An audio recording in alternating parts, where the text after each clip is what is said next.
ও আজহারির ওয়াজ চালালি, তোমার এত সমস্যা কিসি মেম্বার আমার খাওয়া দিননি? এই তুই শুনিস নি সেদিন কি বললে ও যে একদল খাইয়ে গেছে আর একদল খাওয়ার জন্য রেডি হয়ে রয়েছে? এ কাদের বুঝাচ্ছে হ্যাঁ আল্লাহ, মেম্বার কি কয় এই জিনিসটা আপনার মাথায় ধরিনি। ও তো জামাতে ইসলামের কথা বলেছে। জামাতের কথা কই আছে? তোমার জামাত কি গুলাম করে খায়? ওরে আল্লাহ রে,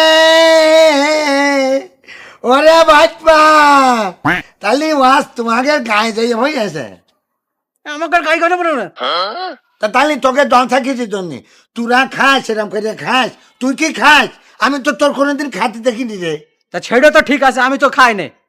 এইরাম কিছু দুষ্টু লোকজন আছে, তারা মনে করে যায় সুযোগ সুবিধাগুলো নেয়। তো নেই, তাই তাকে ঘাড়ের পরে পড়বে।